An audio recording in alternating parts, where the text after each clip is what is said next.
ಶ್ರೀಚಕ್ರವಾಸಿನಿ ಮಹಾದೇವಿ ಅಮ್ಮ ಶ್ರೀ ಸಿಂಹವಾಹಿನಿ. ಏನಂದ್ರಿ? ಮದ್ವೆನಾ? ಯಾರ್ ಮದ್ವೆ? ನಿನ್ನ ಮದುವೆ ನಮ್ಮ ಚಿಕ್ಕ ಯಜಮಾನರು ಸಚ್ಚಿದಾನಂದ ಅವ್ರ ಜೊತೆಲಿ.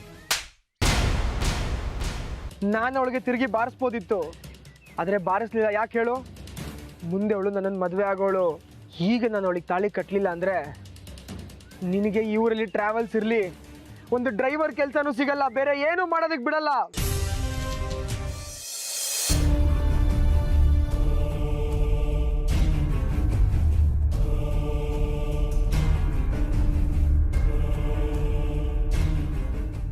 ಪುಸ್ತಕದ ಲೆಕ್ಕಾಚಾರಕ್ಕಿಂತಲೂ ಜೀವನ ಲೆಕ್ಕಾಚಾರ ತುಂಬ ಚೆನ್ನಾಗಿ ಮಾಡ್ತೀಯ. ಏನಾಯ್ತು ಈಗ ನನ್ನಿಂದ? ಸಾಲ್ದಾ ಈ ದೇವಸ್ಥಾನಕ್ಕೆ ನಿಂದಾಗಿರೋ ಅವಮಾನ? ಸಚ್ಚಿದಾನಂದವರು ಮುಂದೆ ಈ ದೇವಸ್ಥಾನ ಧರ್ಮದರ್ಶಿ ಆಗೋರು ಅಂಥವ್ರನ್ನ ಹೊಡೆದ್ಬಿಟ್ಟು ಅವಮಾನ ಮಾಡಿದೆಯಲ್ಲ, ನಿನಗಿದೆ ಶೋಭೆ ತರುವಂಥದ್ದಾ? ಇದು ನನ್ನ ವೈಯಕ್ತಿಕ ವಿಚಾರ, ಅದನ್ನ ಯಾಕೆ ವೃತ್ತಿಗೆ ಅಂಟಿಸ್ತಿದ್ದೀರಾ? ಇವೆಲ್ಲ ನಿನ್ನ ವೃತ್ತಿನಲ್ಲೇ ಸೇರುತ್ತೆ. ವಿರೂಪಾಕ್ಷ ಶಾಸ್ತ್ರಿಗಳು ನಿನಗೆ ಕೆಲಸ ಕೊಟ್ಟಿದ್ದಾರೆ. ಸಚ್ಚಿದಾನಂದ ಅವ್ರ ಮಗ, ಅವನಿಗೆ ಹೊಡೆದ್ಬಿಟ್ಟು ಅವಮಾನ ಮಾಡಿದೆಯಲ್ಲ, ನಿನ್ನ ಇಲ್ಲಿ ಕೆಲಸಕ್ಕೆ ಇಟ್ಕೋತಾರ? ನಿಮ್ಮ ತಮ್ಮನಿಗೂ ಅವರೇ ಸಹಾಯ ಮಾಡ್ತಾ ಇರೋದು ನೋಡ್ತಾ ಇರೋ, ಅವನೂ ಮಟ್ಟ ಹಾಕ್ತಾರೆ. ಇನ್ನು ನಿಮ್ಮಪ್ಪ ಈ ದೇವಸ್ಥಾನದಲ್ಲಿ ತುಂಬ ವರ್ಷಗಳಿಂದ ಪ್ರಸಾದದ ಅಡುಗೆ ಮಾಡ್ಕೊಂಡಿದ್ದಾರೆ. ಆದರೆ ಇನ್ಮೇಲೆ ತಿಥಿ ಅಡುಗೆ ಮಾಡಕ್ಕೆ ಹೋಗ್ಬೇಕಾಗತ್ತೆ.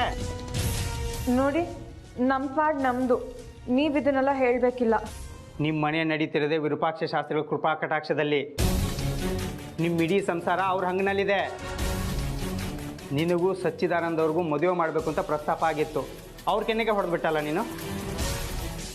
ಉತ್ಸವದ ದಿನ ಶ್ರೀಚಕ್ರ ಉದ್ಭವ ಆಗುವ ಕಾಲ ಹತ್ತಿರ ಬರ್ತಾ ಇದೆ. ಅದೆಲ್ಲ ಆಗೋರ್ಗೂ ಸ್ವಲ್ಪ ಸುಮ್ಮನಿದ್ಬಿಟ್ಟಿದ್ರೆ ಬಹುಮಾನಗಳೇ ಸಿಕ್ಕಿರೋದು ನಿನಗೆ. ಎಲ್ಲದಕ್ಕೂ ಕಲ್ಲು ಹಾಕೊಂಡ್ಬಿಟ್ಟಲ್ಲ.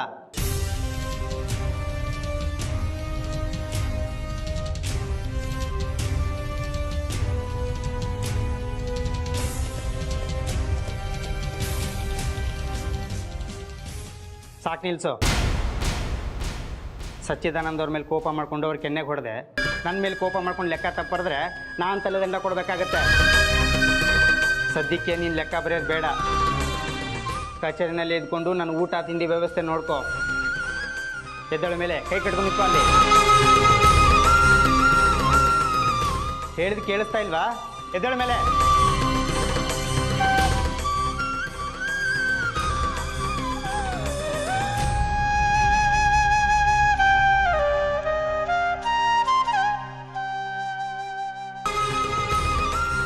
ಕೈ ಕಟ್ಟು ಅಂದೆ.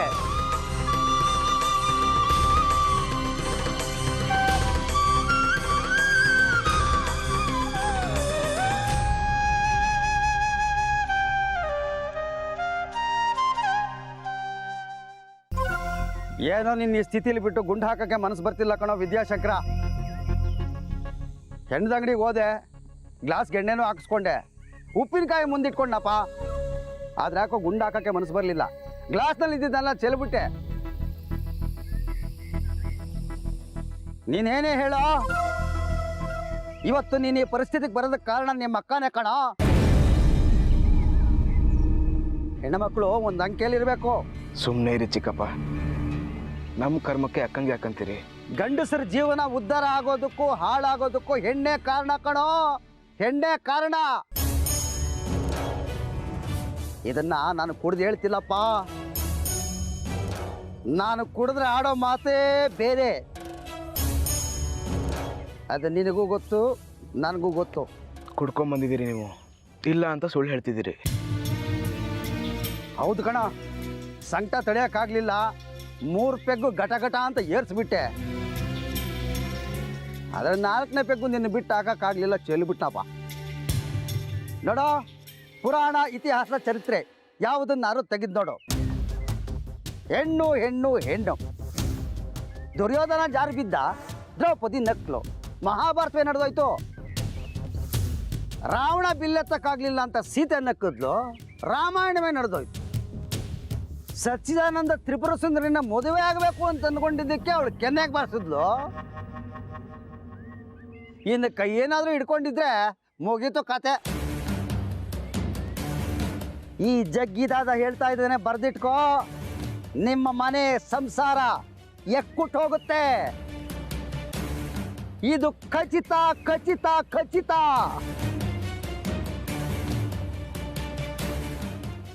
ಭಯ ಆಗುತ್ತಲ್ಲ ಚಿಕ್ಕಪ್ಪ. ಆಯ್ತಾ? ಭಯ ಆಯ್ತಾ? ನಿನಗೆ ಇಷ್ಟ ಆಗಬೇಕಾದ್ರೆ ನನಗಿನ್ನ ಇಷ್ಟ ಆಗಬೇಡ. ನಿಮ್ಮ ಮನೆಯವರೆಲ್ಲ ಬೀದಿಗೆ ಬಂದರೆ ಹಬ್ಬ ಹೀಗೆ ನಿರಾಳ ಅದೆ.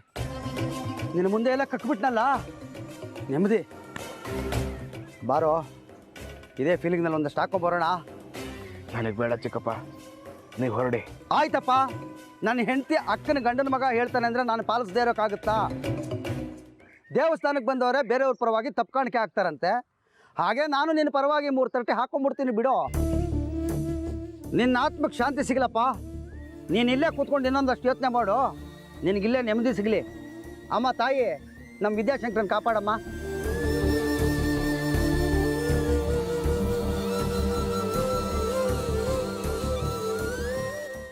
ಅಪ್ಪ ಅಪ್ಪ, ಸುಂದ್ರಿ ಬಂದ್ಯಾ? ಲಲಿತಾ, ಸುಂದ್ರಿನೂ ಬಂದ್ಲು. ಅವಳಿಗೂ ಒಂದು ಲೋಟ ಕಾಫಿ ತಗೊಂಡ್ ಬಾ. ನನಗೆ ನಿಮ್ಮ ಉಪಚಾರ ಬೇಡ, ನನ್ನ ಪ್ರಶ್ನೆಗೆ ಉತ್ತರ ಕೊಡಿ. ಅಯ್ಯೋ, ಅದೆಲ್ಲ ಆಗತ್ತೆ ಕಣೆ. ಕೂತ್ಕೊಂಡು ಸುಧಾರಿಸ್ಕೊ ಮೊದಲು. ತಂದೆ ಕಾಫಿ, ಕೂತ್ಕೋ ಬಾ. ನನ್ನ ಪ್ರಶ್ನೆಗೆ ಉತ್ತರ ಕೊಡಿಪ್ಪ, ನೇರವಾಗಿ ಹೇಳಿ. ವಿರೂಪಾಕ್ಷ ಶಾಸ್ತ್ರಿಗಳು ಅವ್ರ ಮಗ ಸಚ್ಚಿದಾನಂದಂಗೆ ನನ್ನ ಜೊತೆ ಮದುವೆ ಮಾಡೋ ಪ್ರಸ್ತಾಪ ಮಾಡಿದ್ರಾ? ತಗೋ ಕಾಫಿ. ಏನು ನಿಮ್ಮ ಅಪ್ಪನ ಮೇಲೆ ಹಾಗೆ ರೇಗಾಡ್ತಾ ಇದೆಯಾ? ಹೌದು, ಶಾಸ್ತ್ರಿಗಳು ಅವ್ರ ಮಗನ ಜೊತೆ ಮದುವೆ ಪ್ರಸ್ತಾಪ ತಂದರು. ಏನೀಗ?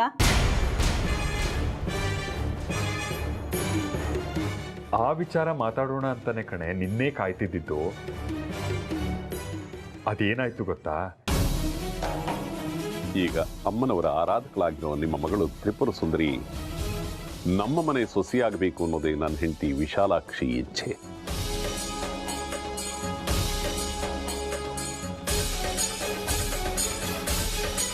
ಎಲ್ಲರೂ ನೀವು ಸಮಾಲೋಚನೆ ನಡೆಸಿ ಒಪ್ಪಿಗೆಯಾದರೆ ಈ ತಾಂಬೂಲನ ನಮ್ಮ ಮನೆಗೆ ತಂದ್ಕೊಡಿ. ವಿರೂಪಾಕ್ಷ ಶಾಸ್ತ್ರಿಗಳು ಬೀಸಾಕಿರೋ ಭಿಕ್ಷೆ ಅವ್ರದ್ದು 100 ಲೆಕ್ಕಾಚಾರ ಇರುತ್ತೆ. ಶಾಸ್ತ್ರಿಗಳು ಕೊಟ್ಟಿದ್ದಕ್ಕೆ ಬಡ್ತಿ ಟ್ರಾವೆಲ್ಸು ಎಲ್ಲ ಅವ್ರು ಹಾಕ್ತಿರೋ ಕೂಳ್ ತಿಂದು ನಡೀತಿರೋ ಮನೆ ನಿಮ್ದು. ಅವ್ರ ಮಗನ ಕೆನೆಗೆ ಬಡಿತೀಯಾ? 3 ಜನ ಕಿತ್ತಿ ಬಿಸಾಕ್ತಾರೆ, ಆವಾಗ ಏನ್ ಮಾಡ್ತೀವಿ ನೋಡ್ತೀವಿ.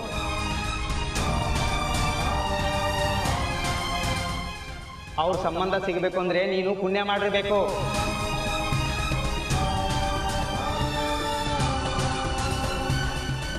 ಗುಡಿಸ್ಲಿಂದ ಸೀದಾ ಮಹಡಿಗೆ ನೀನು ಮದುವೆಗೆ ಒಪ್ಕೋತೀಯ ಅನ್ನೋ ಕಾರಣಕ್ಕೆ ಅವ್ರು ಇಷ್ಟೆಲ್ಲ ಸಹಾಯ ಮಾಡಿದ್ದಾರೆ. ಇಲ್ಲಾಂದ್ರೆ ಎಲ್ಲ ವಾಪಸ್ ಕಿತ್ಕೋತಾರೆ.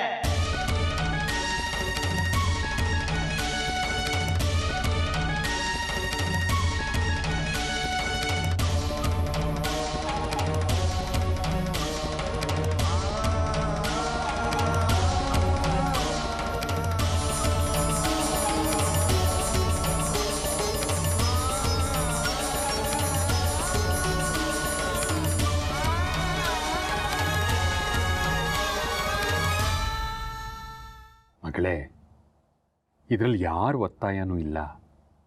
ನಿನಗಿಷ್ಟ ಇಲ್ಲ ಅಂದರೆ ಈ ಮದುವೆನೇ ಇಲ್ಲ. ನಿನ್ನನ್ನು ಕೇಳೋಣ ಅಂತಲೇ ನಾವು ಅವ್ರಿಗೆ ಯಾವ ಭರವಸೆ ಮಾತು ಏನೂ ಕೊಟ್ಟಿಲ್ಲ. ಕಾಲಾವಕಾಶ ಇದೆ, ಚೆನ್ನಾಗಿ ಯೋಚನೆ ಮಾಡು.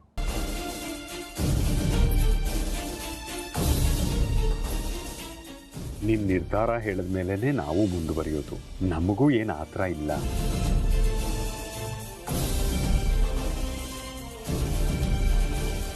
ಒಳ್ಳೆ ಮನೆ, ಒಳ್ಳೆ ಕುಟುಂಬ, ಒಳ್ಳೆ ವಂಶಸ್ಥರು. ನೀನು ಮದುವೆ ಆದಮೇಲೂ ಇದೇ ಊರಿನಲ್ಲೇ ನಮ್ಮ ಕಣ್ಣೆದ್ರಿಗೆ ಇರ್ತೀಯ. ನಿನ್ನ ಎಲ್ಲ ಕಷ್ಟ ಸುಖಕ್ಕೂ ನಿನ್ನ ಜೊತೆಲಿ ನಾವೆಲ್ಲ ಇರ್ತೀವಿ. ಯೋಚನೆ ಮಾಡು. ಹಾಗೆ ನೋಡಿದ್ರೆ ಈ ಸಂಬಂಧ ಬೆಳೆಸೋದಕ್ಕೆ ನನಗೆ ಪೂರ್ತಿ ಒಪ್ಪಿಗೆ ಇಲ್ಲ. ನಿಂತ ಕಾಲಲ್ಲಿ ನಿನ್ನ ಅಭಿಪ್ರಾಯ ಕೊಡಬೇಡ. ನಿಧಾನವಾಗಿ ಎಲ್ಲ ತಿಳುವಳಿಕೆ ಇಟ್ಕೊಂಡು ನಿರ್ಧಾರ ತಗೋ. ಇದು ನಿನ್ನ ಜೀವನ, ನಿನ್ನ ಮುಂದಿನ ಬದುಕು. ನಿನ್ನ ತೀರ್ಮಾನ ಮುಖ್ಯ.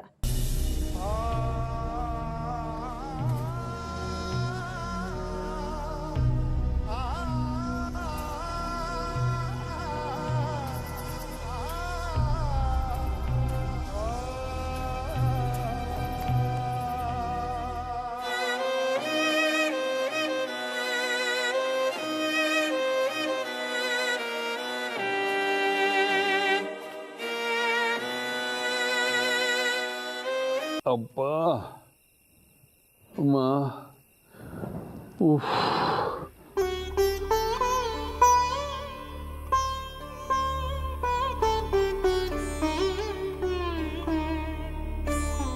ಈ ಬೆನ್ನು ಒಂದು ಬೇತಾಳದ ಹಿಂದೆ ಬಿದ್ದಿದೆ.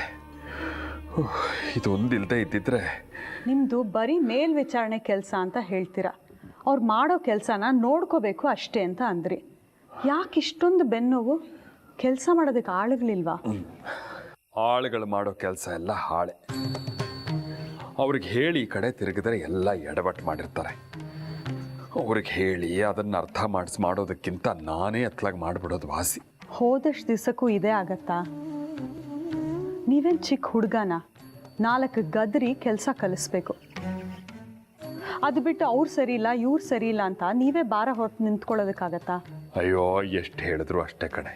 ಅದಕ್ಕೆ 3/4 ಪಾಲು ನಾನೇ ಎಲ್ಲ ಮಾಡಿಬಿಡೋದು. ಹೆಸರಿಗೆ ಮೇಲ್ವಿಚಾರಣೆ ಅವರೇ ನನ್ನ ಮೇಲೆ ಸವಾರಿ ಮಾಡ್ತಿರ್ತಾರೆ. ಈಗೊಂದು ವರ್ಷದಿಂದ ಬೆನ್ನು ಕಾಡೋಕ್ಕೆ ಶುರುವಾಗಿದೆ. ಅದರಲ್ಲೂ ದೇವಸ್ಥಾನದಲ್ಲಿ ವಿಶೇಷ ಪೂಜೆ ಪುನಸ್ಕಾರ ಇದ್ದ ದಿವಸ ಅಂತೂ ದೊಡ್ಡ ದೊಡ್ಡ ಕೊಳಗ ಇಳಿಸಿ ಪಾತ್ರೆ ಬಗ್ಸಿ ದೇವಸ್ಥಾನದಲ್ಲೇ ಕುಸ್ದು ಹೋಗ್ತೀನಿ ಅನ್ಸ್ಬಿಡುತ್ತೆ. ವಿರೂಪಾಕ್ಷ ಶಾಸ್ತ್ರಿಗಳಿಗೆ ಹೇಳಿ ಇನ್ನೊಂದಿಬ್ರು ಆಳುಗಳು ಹೆಚ್ಚಿಗೆ ಬೇಕು ಅಂತ. ಅಯ್ಯೋ, ಈಗ ಕೊಟ್ಟಿರೋ ಆಳುಗಳ ಸಂಖ್ಯೆನೇ ಜಾಸ್ತಿ ಅಂತಾರೆ. ಬರೀ ಪ್ರಸಾದದ ಅಡುಗೆಗೆ ಯಾಕಿಷ್ಟು ಜನ ಅಂತಿರ್ತಾರೆ. ಹೋದ ವಾರ 2 ಸಾರ್ತಿ ಪ್ರಸಾದ ಸರಿ ಹೋಗದೆ ಬಂದವರೆಲ್ಲ ಬೈಕೊಂಡು ಶಾಸ್ತ್ರಿಗಳ ಮುಂದೆನೆ ಅದನ್ನು ಚೊಲ್ಲು ಹೋದ್ರಂತೆ. ಹೀಗೆ ಆದರೆ ಕಷ್ಟ. ಮೊದಲೇ ವಿರೂಪಾಕ್ಷ ಶಾಸ್ತ್ರಿಗಳು ಕ್ಷಣ ಚಿತ್ತ ಕ್ಷಣ ಪಿತ್ತ, ತಲೆ ತಿರುಗಿದ ಹಾಗೆ ನಿರ್ಧಾರಗಳನ್ನು ಬದಲಾಯಿಸ್ತಿರ್ತಾರೆ. ಇನ್ನೀಗಂತೂ ನಮ್ಮ ಸುಂದರಿನ ಅವ್ರ ಮನೆ ಸೊಸೆ ಮಾಡಿಕೊಡದೇ ಇದ್ರೆ ನಾಳೆಯಿಂದ ಕೆಲಸಕ್ಕೆ ಬರಬೇಡ, ಶಾಶ್ವತವಾಗಿ ಮನೆಯಲ್ಲೇ ಇದ್ದುಬಿಡು ಅಂದರೂ ಆಶ್ಚರ್ಯ ಇಲ್ಲ.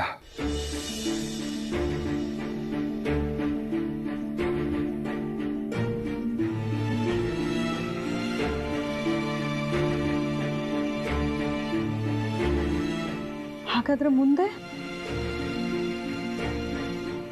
ಅಮ್ಮನವರೇ ಕಾಪಾಡಬೇಕು. ಸುಂದರಿ ಒಪ್ತಾಳೆ ಅನ್ಸುತ್ತೆ ಮದುವೆಗೆ. ನೋಡೋಣ.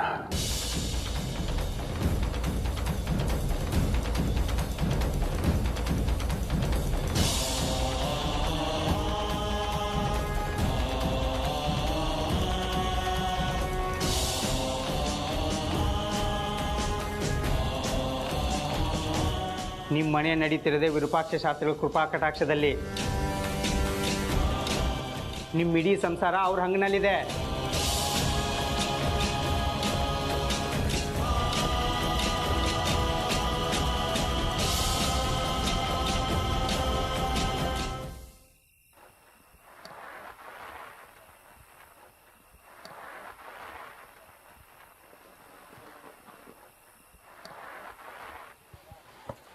ವಿದ್ಯಾ, ವಿದ್ಯಾ, ಏನ್ ಚಿಕ್ಕಣ್ಣ?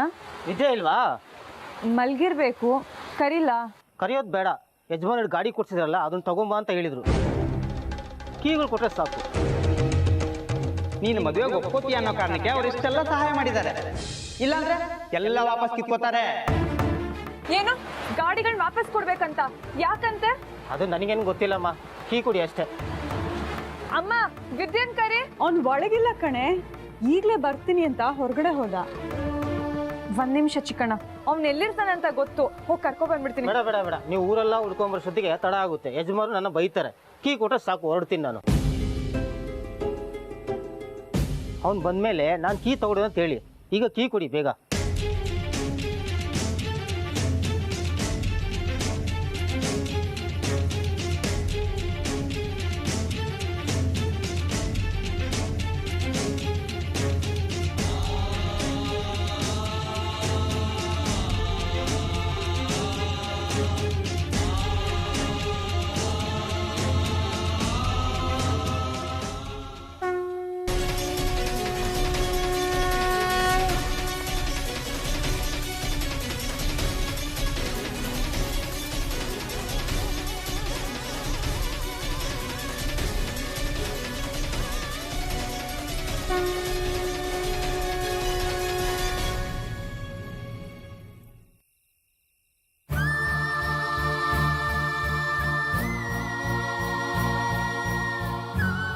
ಏನೇ ಇದು ಸುಂದ್ರಿ, ಇದ್ದಕ್ಕಿದ್ದ ಹಾಗೆ ಬಂದು ಗಾಡಿ ಬೀಗದ ಕೈಗಳನ್ನ ತೊಗೊಂಡು ಹೋದ್ರಲ್ಲೇ. ನಮ್ಮ ವಿದ್ಯೆ ಏನಾದರೂ ಗಲಾಟೆ ಮಾಡ್ಕೊಂಡಿದ್ದಾನ, ಅಥವಾ ನಿಮ್ಮ ಜಗ್ಗಿ ಚಿಕ್ಕಪ್ಪ ಏನಾದರೂ ಕಿತಾಪತಿ ಮಾಡಿದಾರಾ? ಅಮ್ಮ, ಚಿಕ್ಕಣ್ಣ ಬಂದಿದ್ನಾ? ಅಂಗಡಿ ಹತ್ರ ಯಾರೋ ಬಂದು ಹೇಳಿದ್ರು, ಅದಕ್ಕೆ ಓಡಾಡ್ ಬಂದೆ. ಯಾರಾದರೂ ಗಿರಾಕಿಗಳು ಸಿಕ್ಕಿದಾರಂತ? ಗಿರಾಕಿಗಳೆಲ್ಲ ಯಜಮಾನ್ರು ಹೇಳಿದ್ರು ಅಂತ ಗಾಡಿ ಬೀಗದ ಕೈಗಳನ್ನ ತೊಗೊಂಡು ಹೋದ್ರು.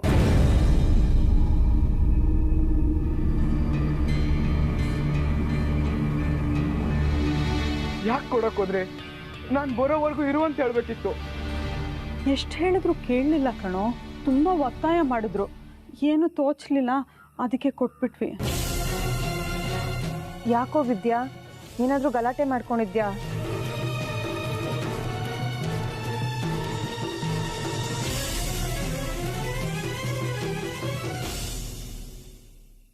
ಮುಗೀತು ಕಣೆ, ನನ್ನ ಕತೆ ಮುಗೀತು. ಇನ್ನು ಊರಲ್ಲಿ ಡ್ರೈವರ್ ಕೆಲಸನೂ ಸಿಗಲ್ಲ ನನಗೆ. ಯಾಕೋ ವಿದ್ಯಾ, ಏನಾಯ್ತೋ? ಬೆಳಿಗ್ಗೆ ಪಂಚಾಕ್ಷರಿ ಅವ್ರು ಹೇಳಿದ್ ಕೇಳಿಸ್ಕೊಳ್ಳಿಲ್ವನೆ? ಶಾಸ್ತ್ರಿಗಳು ನಮಗೆ ಸಹಾಯ ಮಾಡ್ತಿರೋದೆ ನೀನು ಮದುವೆಗೆ ಒಪ್ಕೊಳ್ಳಿ ಅಂತ. ದೇವಸ್ಥಾನದಲ್ಲಿ ಬೆಳಿಗ್ಗೆ ನಿನ್ನ ಸಚ್ಚಿಯಣ್ಣನ ಜೊತೆ ನಡ್ಕೊಂಡಿದ್ದು ಅವ್ರಿಗೆ ಗೊತ್ತಾಗಿದೆ. ಅದರಿಂದ ಅವ್ರಿಗೆ ಖಾತ್ರಿ ಆಗಿದೆ ಈ ಮದುವೆ ನಡೆಯಲ್ಲ ಅಂತ. ಅದಕ್ಕೆ ಹೀಗೆಲ್ಲ ಮಾಡ್ತಿದ್ದಾರೆ. ಮತ್ತೆ ಬಾಗಿಲು ತೆಗಿಯೋದು, ಗಾಡಿ ಒರೆಸೋದು, ಪಂಚರ್ ಹಾಕ್ಸೋದು, ಕೈ ಕಟ್ಕೊಂಡು ನಿಂತ್ಕೊಳ್ಳೋದು, ಇಷ್ಟೇ ಆಗೋಯ್ತು ನಮ್ಮ ಹಣೆ ಬರ.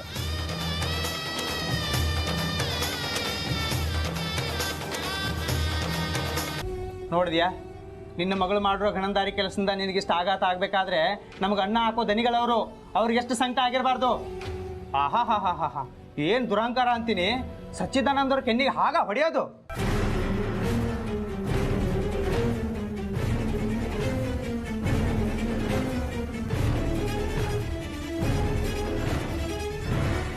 ಅಯ್ಯೋ, ಪಾಯಸಕ್ಕೆ ಉಪ್ಪು ಹಾಕಿದ್ಯಲ್ಲಯ್ಯ. ಕಣ್ಣು ಬಿಟ್ಟು ನೋಡಯ್ಯ, ಇದು ಪಾಯಸ ಅಲ್ಲ, ಸಾರು. ನೀನು ಹಾಗೆ ಮಾಡ್ತಿದ್ಯೇನೋ. ನನ್ನ ತಲೆ ಸರಿಯಾಗಿದೆ, ನಿನ್ನ ತಲೆ ಸರಿಯಾಗಿಲ್ಲ. ಅದಕ್ಕೆ ಇವತ್ತು ನಿನಗೆ ನಾನು ಅಡುಗೆ ಮಾಡೋದಕ್ಕೆ ಬಿಡೋದಿಲ್ಲ. ಇನ್ನು ನಿನ್ನ ಕೈಲಾಗಲ್ಲ ಬಿಡು.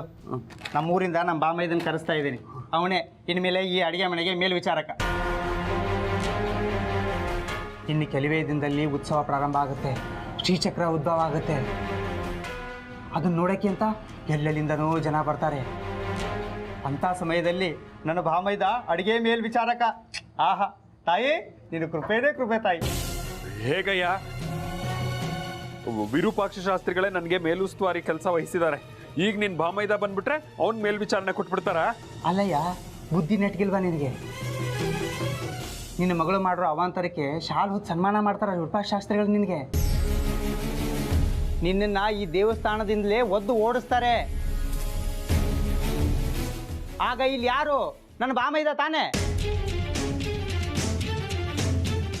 ನಾನು 2 ಬೋರ್ಡ್ ಬರೆಯ ಕೊಟ್ಟಿದ್ದೀನಿ. ಲಕ್ಷ್ಮೀನಾರಾಯಣ ತ್ರಿಪುರ ಸುಂದರಿ ಅಮ್ಮನವರ ದೇವಸ್ಥಾನದ ಅಡುಗೆ ಮೇಲ್ವಿಚಾರಕ. ಒಂದು ಮನೆ ಮುಂದೆ, ಇನ್ನೊಂದು ಪಾಕಶಾಲೆ ಮುಂದೆ. ಹೇಗಿದೆ?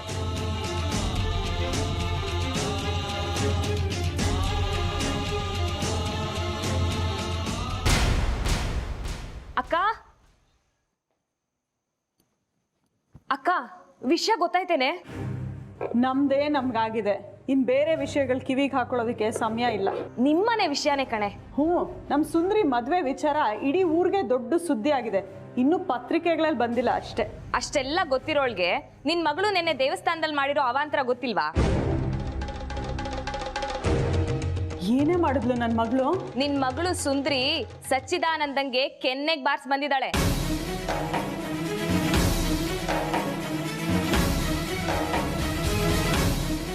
ಏನು? ನಮ್ಮ ಸುಂದ್ರಿ ಮದುವೆ ಆಗೋ ಸಚ್ಚಿದಾನಂದನಿಗೆ ಕೆನ್ನೆಗೆ ಹೊಡೆದು ಬಂದ್ಲಾ? ಈಗ ಎಷ್ಟು ಯೋಚನೆ ಮಾಡಿದ್ರು ಪ್ರಯೋಜನ ಇಲ್ಲ. ಮುಂದೆ ಏನಾಗುತ್ತೆ ಅಂತ ಈಗಲೇ ಬೇಕೆಂದ್ರೆ ಭವಿಷ್ಯ ಹೇಳ್ತೀನಿ.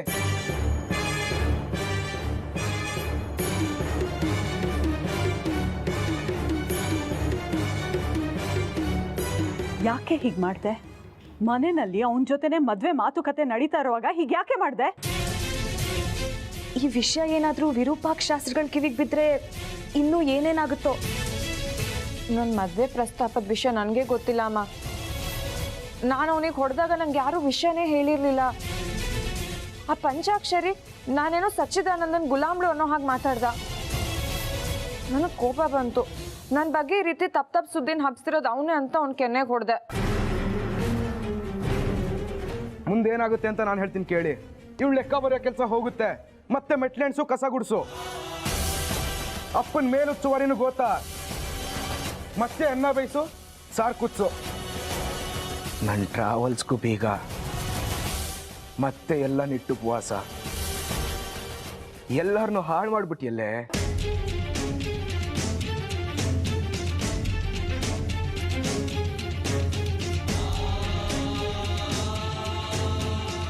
ಕುಂಬಾರಂಗ್ ವರ್ಷ ದೊಣ್ಣೆ ನಿಮಿಷ.